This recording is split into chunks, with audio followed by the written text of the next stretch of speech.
Հրապարակը գրում է հուլիսի 18-ից ՀԵՑ-ի ժամանակավոր կառավարիչ նշանակված Ռոմանոս Պետրոսյանը մոտ 5.2 միլիոն դրամ աշխատավարձ է ստանում։ Պետրոսյանին բարձր աշխատավարձ վճարելու պարտավորությունը հանրային ծառայությունները կարգավորող հանձնաժողովի որոշմամբ դրվել է ՀԵՑ-ի սեփականատիրոջ Սամվել Կարապետյանի ուսերին։ Համեմատության համար թերթը հիշեցնում է, որ ՊՎԾ-ի պետի պաշտոնում Պետրոսյանը ստանում էր 790,000 դրամ աշխատավարձ, ՀԵՑ մտնելուց առաջ նա հայտարարեց, թե հանուն Հայաստանի Հանրապետության է գնում ՀԵՑ, իբրև այն առողջացնելու։ Իրականում ամեն օր ավելի ենք համոզվում, որ Փաշինյանը պարզապես ՀԵՑ-ը իր սեփականատիրոջից խլելու մտադրություններ ուներ, իսկ Պետրոսյանն էլ թվանոց աշխատավարձ ստանալու ցանկություն։ Հսկա կառույցը ընտրություններից առաջ արագորեն ԿՊԱ-ցվում է, իշխանությունը որոշել է Կարապետյանին բանտում պահել, նրա հաշվին մեծ խումբ ԿՊԱ-ականների բարձր աշխատավարձով աշխատանքով ապահովել ՀԵՑ-ի մոտ 7000 աշխատակիցների ներուժը իշխանության օգտին օգտագործել, կարդում ենք թերթում։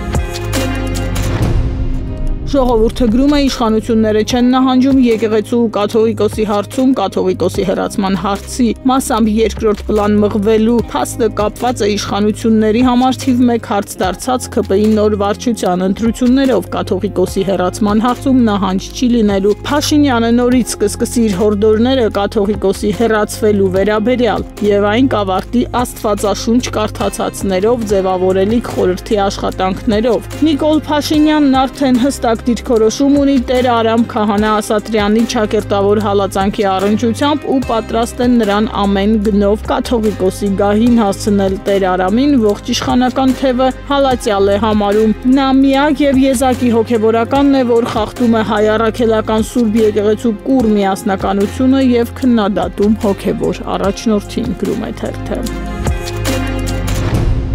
Հրապարակն էլ գրում է, Հայաստանում Արցախի ներկայացուցչության շենքի վերաբերյալ դատական նիստը նշանակվել է 26 թվականի մայիսին։ Դեռ հուլիսի 15-ին գլխավոր դատախազությունը կադաստրի կոմիտեի դեմ հայցեր ներկայացրել, պահանջելով անվավեր ճանաչել Երևանում Արցախի ներկայացուցչության շենքի նկատմամբ Արցախի Հանրապետության կառավարության սեփականության իրավունքի պետական գրանցումը։ Շաբաթներ անց օգոստոսի 5-ին փաստաբան Ռոման Երիցյանը հայցադիմում ներկայացրեց դատարան ընդդեմ Հայաստանի Հանրապետության պետական գույքի կառավարման կոմիտեի, թերթը հիշեցնում է, դեռ 97 թվականին վարչապետ Ռոբերտ Քոչարյանի որոշմամբ այդ շենքը որպես նվիրատվություն տրվել էր Լեռնային Ղարաբաղի Հանրապետության կառավարությանը, իսկ մշտական ներկայացուցչությունը որպես դիվանագիտական ներկայացուցչություն ենթակա չէ գրանցման Հայաստանի իրավաբանական անձանց պետռեգիստրում։ Արցախցիների մոտ կասկածներ կան, որ Հայաստանի իշխանությունները միտումնավոր չեն արագացնում շենքը խլելու գործընթացը, սպասում են Ալիևի հերթական սրացումներին, որ փորձեն մեղմել շենքը խլելու շոուով։